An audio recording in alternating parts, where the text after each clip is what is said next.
You're listening to the Cricket Podcast.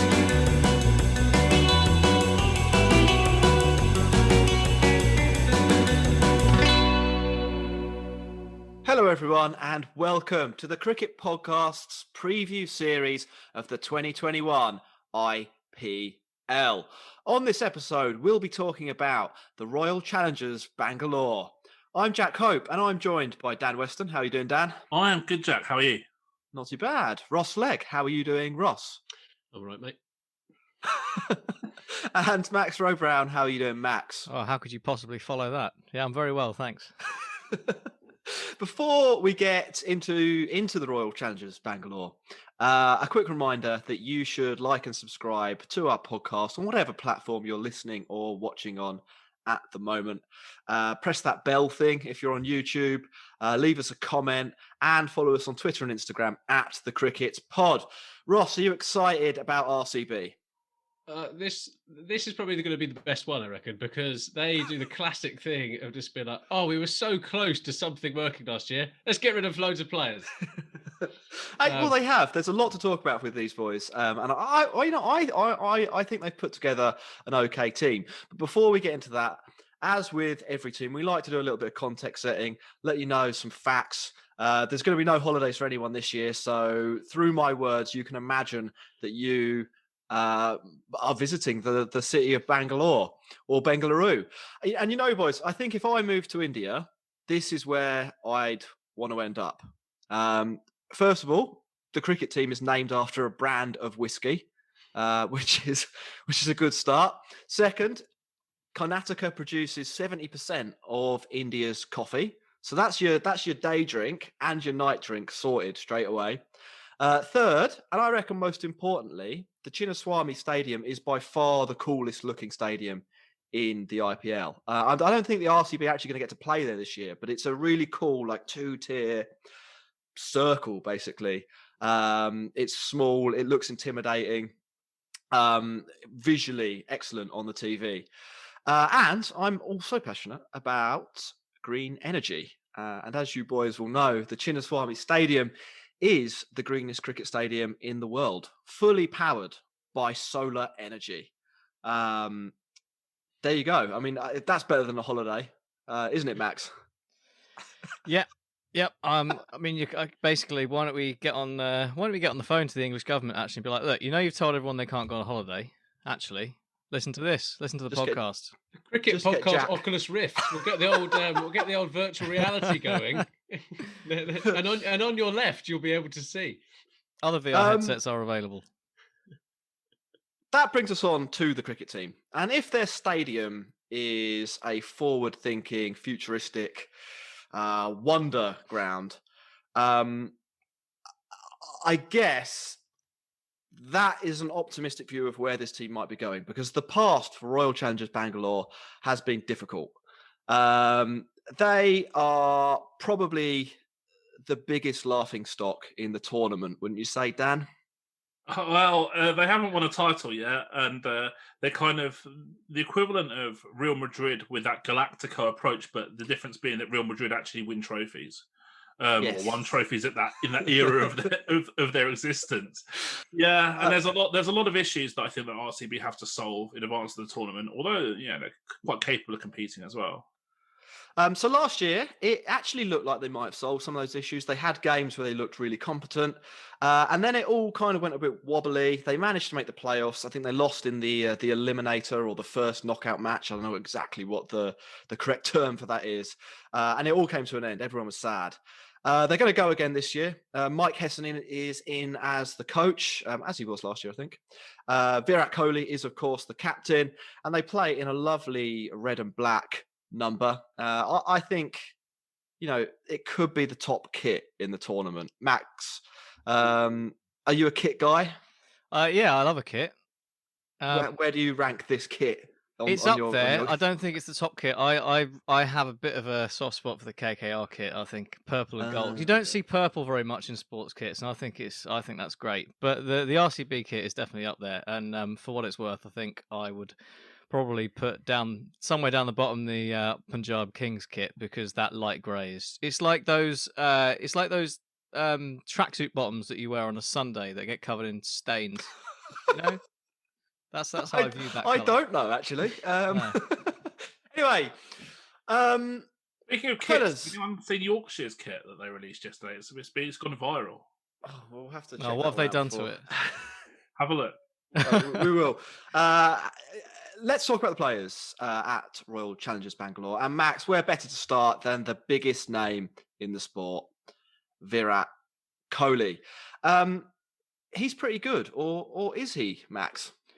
Well, it depends who he's playing for, apparently. If he's playing for India and it's T20, then he seems to be very good. If he's playing for RCB and it's T20, he seems to spend a lot of time not scoring very many runs. Yeah, well, I mean, we complained about him, and we said his approach to the game was a little bit anachronistic, a little bit old school before the 5-match T20 series between England and India, and he did, produce the goods on at least two occasions, possibly three. Dan, you're the numbers guy here. Is that how Virat Kohli should play? And I'm talking about the India v England series, or was that just sort of statistical variance? And Kohli is quite good, and sometimes he's going to do really good things. I think it's really quite nuanced, actually. So there's a few points that I would like to make about Kohli's kind of scoring data. First of all, as you might suspect, his boundary percentage is low, and it's quite consistently low. It's last year he had the lowest boundary percentage in the competition out of any batter facing 150 or more balls by about 4%, which is huge.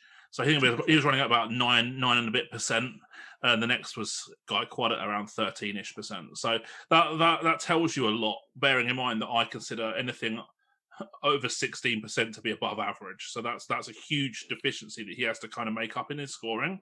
But his ability to rotate the strike and to turn ones into twos, which I measure by a metric called non-boundary strike rate, he's the best you'll ever find. So he takes that more low risk approach, if you like, where he just looks to keep the scoreboard moving, but not the scoreboard moving in big batches, if you like, until the death. And then he just goes crazy at the death, and his strike rate of about 220 at the death in the last few years is exceptional and certainly elite level. But obviously, as we've spoken about with like other players like David Malan as well, the problem is when you're 20 off 25 or 20 off 20 and you get out, that's the issue. And then you're kind of asking the rest of your team to strike at like 160 strike rates to hit a par score, basically. And that's a huge hurdle. And the other thing, quickly before we move on from that, is his scoring against pace is much better than it is against spin. He stagnates quite a lot against spin in the middle overs. From memory, I think he only had about 6 and a bit percent boundary percentage against spin in the middle overs last year, which is really quite mediocre. And this is why I was saying, even before the series against England in T20s, that Kohli needs to open to face as much pace early as you possibly can. And then by the time the spinners come on after the power play, traditionally, he's going to be well set, and he can maybe be a bit more aggressive and show more intent against the spinners, not stagnate during those middle overs.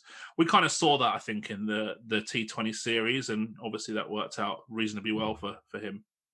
Well, he has said he will be opening the batting, which is a plus if that's your way of looking at it.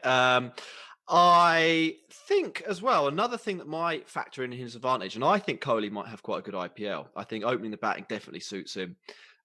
But I also think not playing at the Chinnaswamy might suit him. Dan, you talked about his game being maybe slightly more rotation oriented than boundary oriented. The Chinnaswamy is probably, I think, in a normal IPL, the easiest ground to hit boundaries at. And you would think that having, an elite strike rotator playing at that ground, or 7 of his games at that ground, might not be optimal. So he won't be playing there at all this year. And I think that also plays into Kohli's strengths. And, he is very good. So that's another reason to suspect he might be have a good IPL. That's so important to make that point as well, that you can be very good and still have weaknesses too. There's No, and there's no shame in that. And I think a lot of people sometimes they think, oh, we're critical of Kohli, but we're not saying that. We're saying that he's very, very, very, very good, but he just needs to be used in the right roles to maximise that output. The other name that is synonymous with Royal Challengers Bangalore is AB de Villiers-Ross. He has a career IPL average of 40 at a strike rate of over 150. I know you're a big fan. Are you looking forward to AB de Villiers being back in action? Because we only really see him at the IPL these days, don't we? Yeah, I think when it comes to AB de Villiers, there's just that excitement, but it is the Galactico approach, as Mr. Weston said. It was around, there's so much pressure on him, but he seems to deal with it relatively well. He's always exciting to watch out for, but there is a bit of, he is getting older and older, and T20 is one of those things about reactions and all that kind of stuff. So it'd be really interesting to see if he ends up at CSK next year for pretty much all their budget. But I think this year, that if there was a year to win, or at least a year to challenge Mumbai Indians, I think RCB have pulled together a squad that potentially could do that, and it's going to go a long way to how good Virat Kohli is and how good AB de Villiers is throughout the tournament. Yeah. And just to finish off on AB de Villiers, and Dan, correct me if I'm wrong, but I think he's one of the few players in the world who are excellent at strike rotation, but also excellent at hitting boundaries. And that is, the perfect T20 batsman in many ways. He's just got all these different options to beat you with. Yeah, no, absolutely. And it's hard to construct plans against those types of players as well if you're bowling on team as well. So yeah, you're absolutely right. He's kind of like the prototype, if you like, for a perfect T20 player. Yeah, I do think he bats better when he's not batting with Virat Kohli, which I find is quite weird, because you'd thought if you had two of the best batsmen of all time at the crease, they would cause absolute carnage together. But actually, I think when we were watching him last year, he seemed to do better batting away from Virat Kohli and having the limelight himself, I found. But maybe that's just So we've done the two stalwarts, the guys that you watch Royal Challengers Bangalore to watch, basically. You watch RCB to watch Kohli and to watch de Villiers. But they made some big moves in the IPL auction, Ross, didn't they? Do you want to talk us through? You said they've moved people around and stuff. Who's in, who's out? So I think in terms of the big... Well, let's just say everyone is out, but who's in? Jamieson. What is he, 6 foot? Is he 7 foot tall? 6'7", I think. And I mean, they've got the other big show, right? So if someone's statually big, this guy is mythologically big, is Glenn Maxwell, who he didn't hit any sixes, as I mentioned in the preview show for Kings 11 Punjab, or Punjab Kings. So they're the two major names. Who else have they brought in? Well, let's talk about them, and then maybe we'll come to some of the bit part players, because that's who I was hoping you'd just focus on. Are Jamieson and Glenn Maxwell. We don't have forever to talk about everyone, but we really do need to cover Jamieson and Maxwell, because they picked up Jamieson, and it seems like they sort of did that on the back of him being quite good in New Zealand against India at the beginning of 2019 or the beginning of 2020, a year ago, something like that. Since he's been picked up in the auction, he's basically been battered consistently by the Australian B team. How do you rate that piece of recruitment, Max? At the time, it looks like the obvious next step from what they were obviously trying to do, which was get Chris Morris back for less than they had him already, which obviously, as we've seen, turned out to be a complete disaster, given that Chris Morris is now the most expensive player in IPL history. But that was a very RCB thing to do, wasn't it? So we basically were looking at a situation where they messed that up, had money to spend, and went for someone who probably looked like they might be a similar option in terms of tall, pace bowler, can hit at the death. But the difference is that we know Chris Morris is good at T20, and we know that he's good at bowling at the death. Kyle Jamieson doesn't. I don't think we've actually seen that much of him in T20 cricket. He's done quite well in domestic T20 in New Zealand, but obviously the foray into the international sphere that we saw recently wasn't quite so good. So that could be a problem. Dan, way back on our post-IPL auction show, you said that they might have made a bit of a blunder picking up Jamieson because he doesn't really bowl at the death. He's quite a good power play bowler, I think you said, but fitting his, say if he bowls 2 in the power play, maybe even 3 in the power play, fitting that extra over or 2 overs in at another point in the innings could be tricky, and it's an awful lot of money to spend on a guy who is a bit one-dimensional. Do you stand by that, or of his, figures of 1 for 50 and 4 overs against whoever Australia put out, change your mind? Yeah, I completely stand by that. So I think when we did that show, I mentioned that Jamieson bowls 56% of his overs in the power play in New Zealand domestic cricket. So I really want to make it clear that Jamieson is not a like for Chris Morris. And I think from the video that RCB put out about their strategy meeting, they kind of maybe perceived that was the case, and I don't see that at all.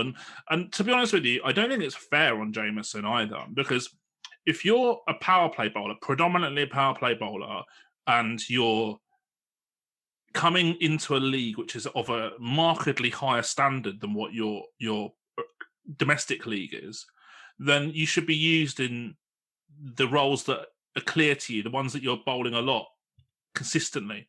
So asking a power play bowler to bowl at the death in a higher standard competition has just got disaster written all over it, in my opinion. And that's the problem, because over the last few years, disregarding the 2020 comp, RCB have had massive problems with death bowling. And then last year, they looked like they were kind of getting somewhere because Morris did well, and they had like Udana, who's good at the death, but maybe lacks quality in other phases. And Siraj is going for a lot of the death as well. Saini was a bit better. So Siraj goes for like almost 11 and over in the last 3 years at the death. They've lost more figures. That's all right. Yeah. So I'm just wondering who they're going to use as a death bowler this year, and maybe I don't know if I don't really see Daniel Sams being used as regularly as one of the 4 overseas, but his death overs in the from 2018 onwards, about 10.2 runs per over in the Big Bash, which is again a lower standard comp with huge boundaries, and that's completely different to what they're. If someone is bowling, I don't have like a model to specifically work this out, but I can look at ballpark figures. If someone's 10.2 death in the Big Bash, the chances are that they're going to be going for like well in excess of 11 in the IPL at the death, and that's not positive.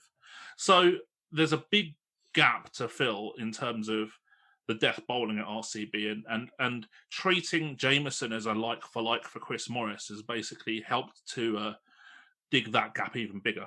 So is there a bit of professional cricket when you try and bluff your way through? Be like, I could bowl at the death. I've bowled at the start. I could get away with doing the ones at the end of the same ball. Is that what they thought when they asked Corey Anderson to do it a few years ago? I think that's a good point you've made about changing between different tournaments. One other example of that, off the top of my head, might be Tom Curran, who kind of has maybe broken into the IPL, or at least the England team, off the back of some Big Bash death bowling.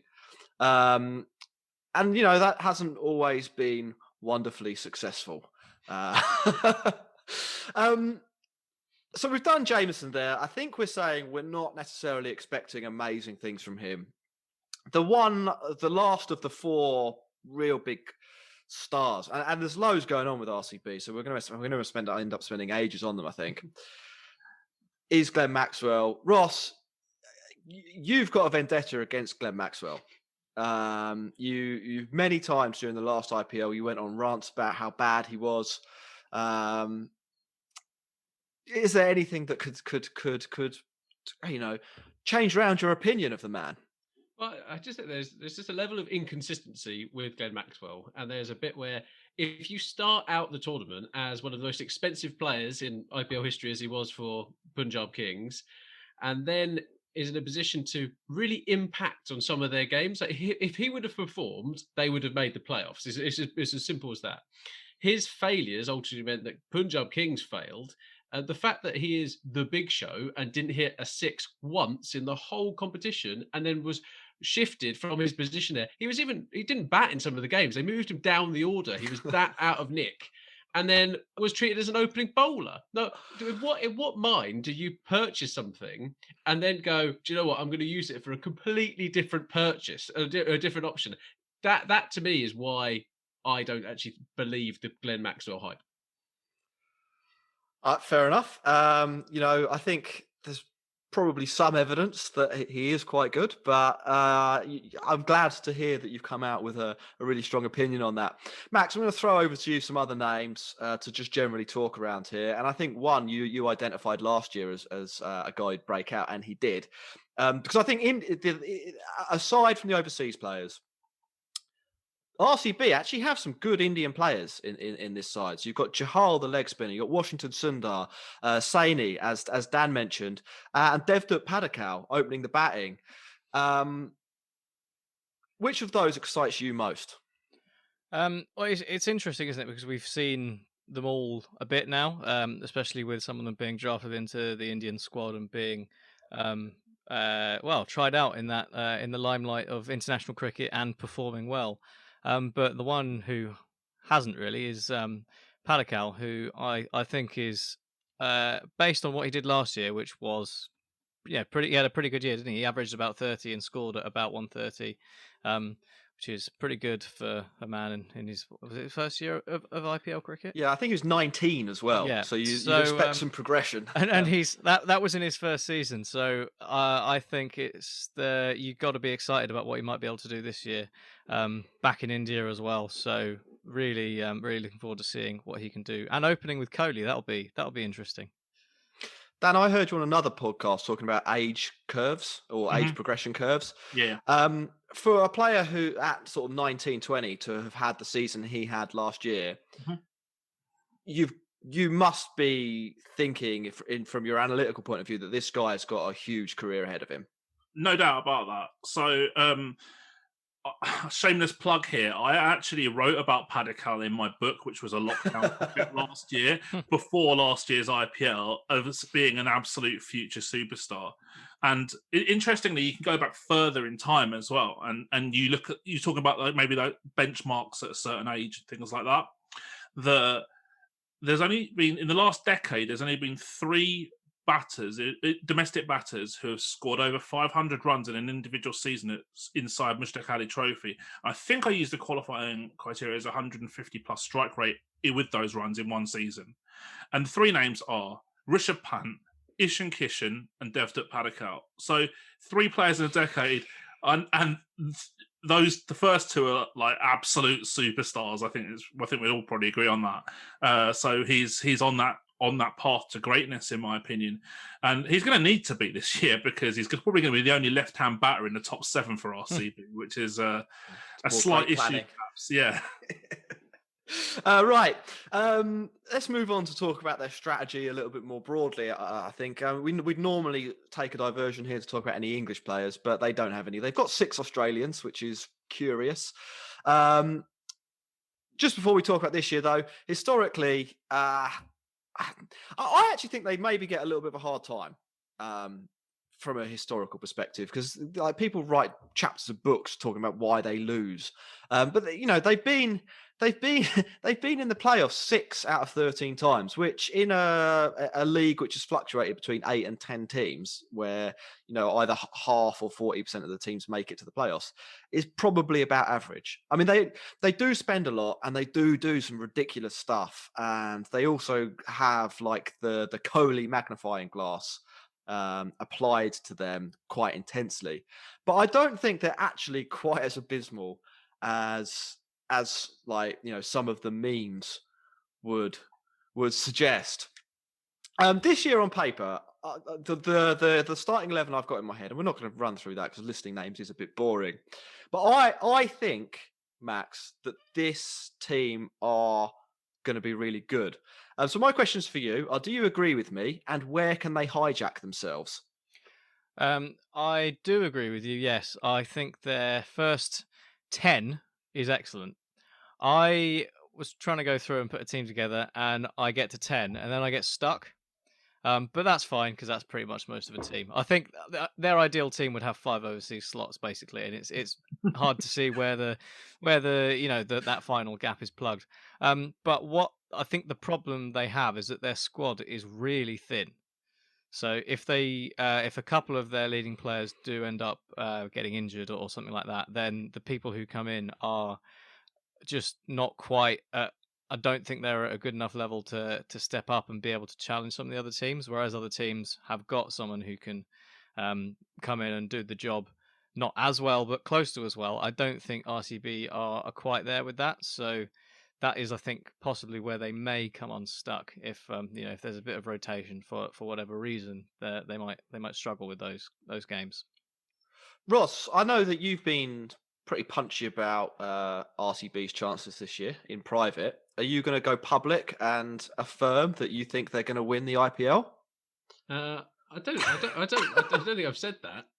But that's fake news and probably slander. But we'll come on to that later. I think the makeup of their team. I think they've got some good players in there. They've got a half decent bowling lineup. I think they've got the benefit of quite a lot of the RCB bias in the Indian selection team as well. So the fact that Sundar's had a pretty good winter. Chahar really impressed last year, and I think he's 8th in the all-time wicket-taking leaders for the IPL.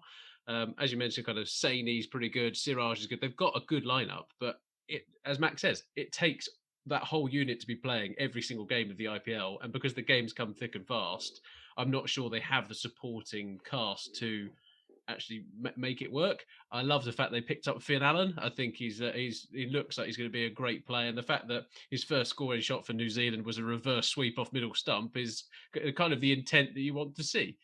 I think. I mean, I'm not a Virat Kohli fanboy. Unfortunately, it'd be shocking for our listeners to realise that. It would make me sad if RCB did win because I don't want Kohli to win. Well, there we are. There was no slander. You've definitely said that you think RCB starting 11's good. They're 6-1 to win the tournament with most bookmakers. So in the middle pack overall. I think I sort of agree with you, Max. I think they've got 10 superstars or 10 potential superstars, and then like a bunch of other guys that they just share a bus with. Well, I mean, I've written down the 11. I won't read it out like you said because it's a bit dull. But I've written down those 10 players, and then the 11th spot I've just written another Indian player because I don't know who it is. Fair enough. The one of the great things, just before we wrap up, we've got a couple of questions from Twitter. One of the great things about RCB is they are the agents of chaos in the IPL. They do weird shit all the time. Like their captain will just have a go at some players after the match. The YouTube video we have to talk about this because we haven't done it already. The YouTube video they released about their strategy around the recruitment of Steve Smith is just such a perfect example of this. There's a great video if you've not seen it, and it's basically Mike Hesson, maybe the team analysts and some coaches sitting in a boardroom talking about whether they should bid or not on Steve Smith.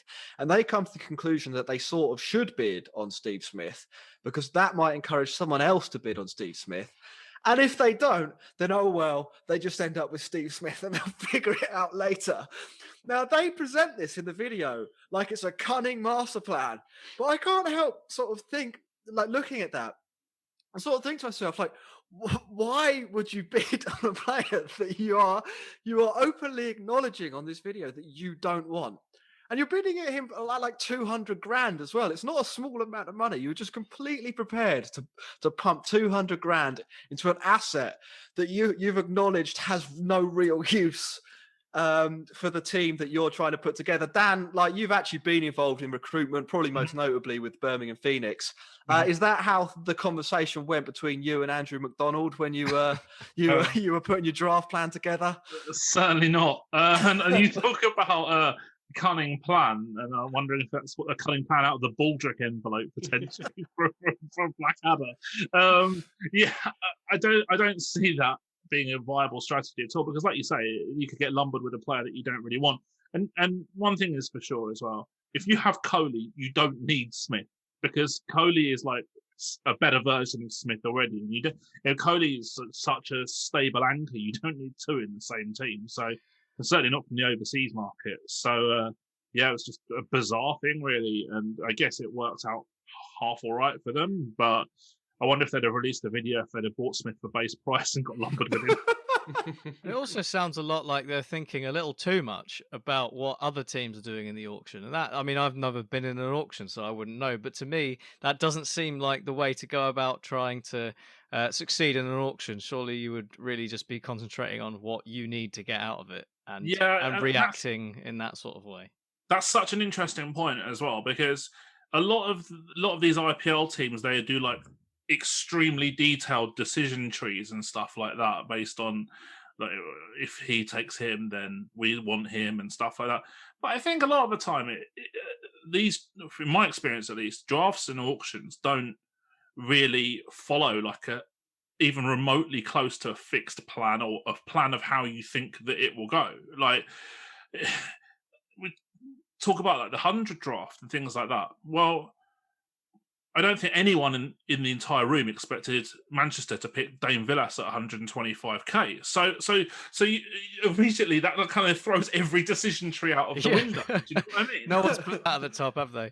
So you've got to have the tools in front of you to react on the fly, to make decisions quickly.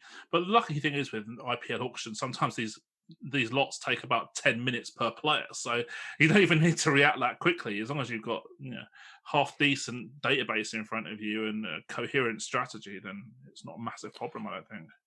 Right, last few points then. You should support Royal Challengers Bangalore if you like whiskey, if you like Virat Kohli, or if you are just someone who enjoys chaos. We've got a few questions from Twitter, and I don't think we did this for the first 4 previews, but we should say where we think this team are going to finish. We should provide some kind of prediction. I mean, I know we've got previous for erroneous predictions, and it will be great comment fodder for the next 2 months. But we should at least sort of give an indication, I think. So just quickly on Twitter, we'll do one question each. I've got 3 questions here. Which 4 overseas players are the perfect combinations? So that's ready. Dan, you can answer that. Which 4 overseas players should RCB be picking? Just say for the first match. Okay. Oh god, I've got a possible team here, so I'll just pick the 4 overseas out of that. Cool. Finn Allen, AB de Villiers, Glenn Maxwell, Kyle Jamieson. Okay, that's good. Oblivious Indian, Ross, you can have this one. Have they got good enough replacements for Morris at the death? I think we've covered that quite well with the Jameson point. I think I think they're still going to struggle in that area. Fair enough. And then Mirant, Max, you can finish this one. Why did they spend so much money on Jameson? Was there not another option? Because they had loads of it. Okay, there we are. They got rid of their entire team, so they had so much money to spend. Very succinct and very nice, everyone. So, just quickly, where do you think this team are going to finish in the IPL table this year, Dan? There or thereabouts for qualification, I think. With a decent strategy, they should have a fair chance of getting in the top 4. However, I think that the caveat is that decent strategy includes someone at the franchise being brave enough to tell Kohli to have greater boundary intent, which I'm not sure is necessarily a given. Ross, where do you see them finishing? I want them to prove us completely wrong at 1 or 2 of the outside players that Max clearly doesn't rate. Well, it's not that I don't rate; it's just that I struggle to pick between them. Yeah, someone like Mohamed Azharuddin would be great to kind of see just come in and absolutely blitz it and make a superstar of himself. I think they'll finish 4th.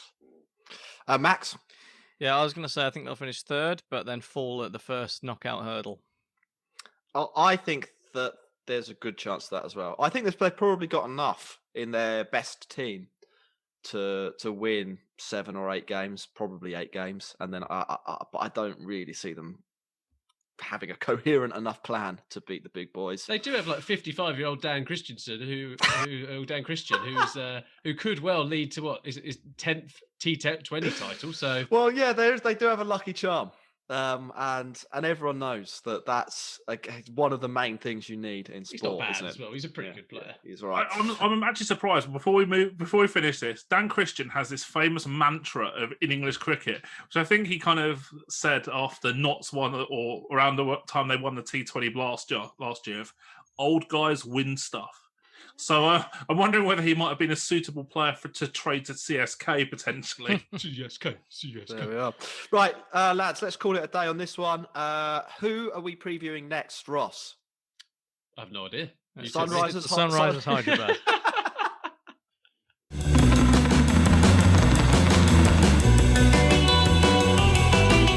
You're listening to the Cricket Podcast. I think it was a disgraceful performance, and I think it should never be permitted to happen again. That is very good.